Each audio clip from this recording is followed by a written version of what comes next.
另外歼十也是中国人民解放军的制式装备，这与枭龙相比是多了有一份竞争力的。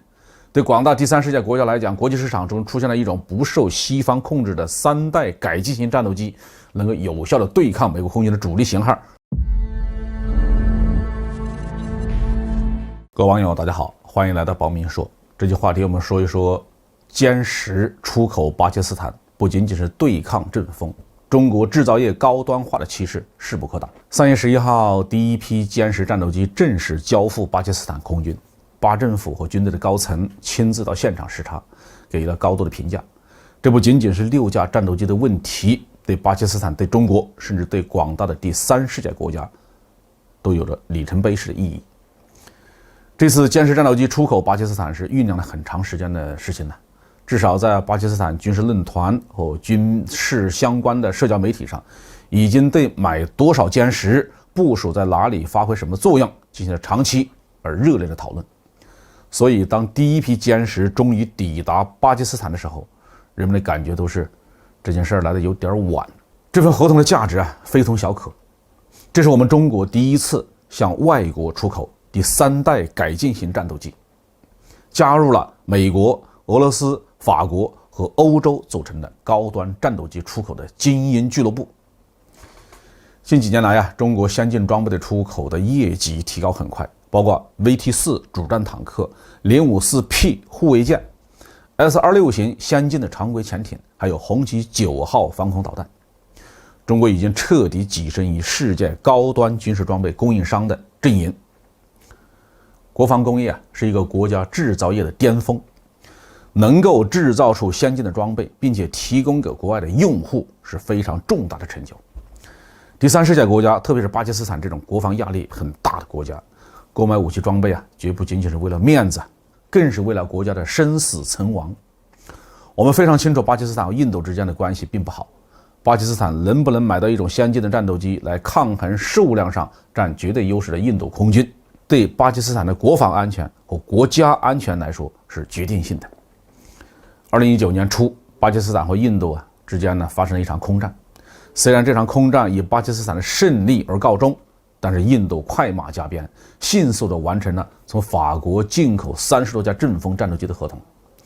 阵风在世界第3代战斗机当中几乎已经是巅峰之作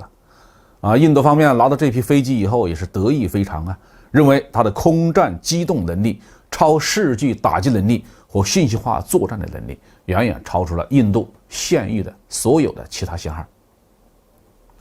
阵风也确实对巴基斯坦形成了强大的军事压力。在歼十抵达之前，巴基斯坦最先进的战斗机是美国生产的 F-16， 但是由于美国的特别限制，巴基斯坦的 F-16 已经很长时间没有进行一个升级换代了。在面对阵风的时候应该说是处在绝对的劣势。那么巴基斯坦为什么要选择歼十？仅仅是因为中巴关系比较好，或者是中国向巴基斯坦提供了优惠的价格吗？并不完全如此。对巴基斯坦来说，歼十是性价比最好的选择。据外电报道，印度空军第一个阵风中队也就是第17中队成立以后巴基斯坦空军非常紧张，立刻加快了新型战斗机引进的步伐。巴基斯坦是一个财力有限的国家，所以肯定不会选择双发战斗机，因为这种飞机它的采购费用和使用的费用都很高。中国的歼6恐怕是巴基斯坦最后一种双发战斗机了。但是在当今的国际3代机市场上，双发战斗机的数量多，单发的就很少。美国可以对外出口的战斗机有 F-15、F-16、F-18， 巴基斯坦已经买不到 F-16 了。欧洲有阵风、台风可以出口，不过都是双发战斗机。俄罗斯有米格29、苏30、苏35、苏57，都是双发机。还有哪种现货是单发3代机呢？只有歼十。另外，国际市场上还有2种4代机，按照俄罗斯的划代算法，应该是5代机，也就是美国的 F-35和俄罗斯的苏75。巴基斯坦显然买不到 F-35，苏75不过刚刚有个样机而已，远水还不能解近渴。既然准备用歼十来对抗阵风，那么它可以承担起这个任务吗？这取决于2个方面的因素。首先是中国方面给歼十配套出口了什么样的武器，根据外电报道啊，出口巴基斯坦的歼十是配套了先进的主动雷达制导的霹雳15空对空导弹和主动电子扫描阵列雷达，另外就是信息化的作战能力，这是歼十最大的优势。因为中国早已经向巴基斯坦出口了卡纳昆仑空中预警机，这两种型号都来自中国，彼此之间将会有个很好的融合度。印度空军手中的2类预警机采用了以色列费尔康雷达和瑞典的 S100 雷达，一体化的程度相当堪忧，这就让阵风空战能力的发挥受到了很大的限制。至于这两种型号的近距格斗能力，人们普遍认为歼十更胜一筹，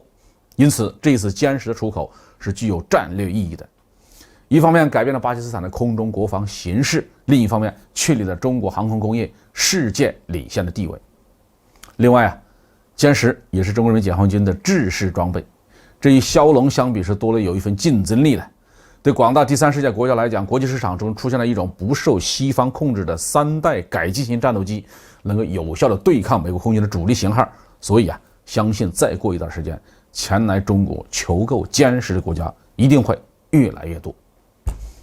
好，这期话题就说到这里。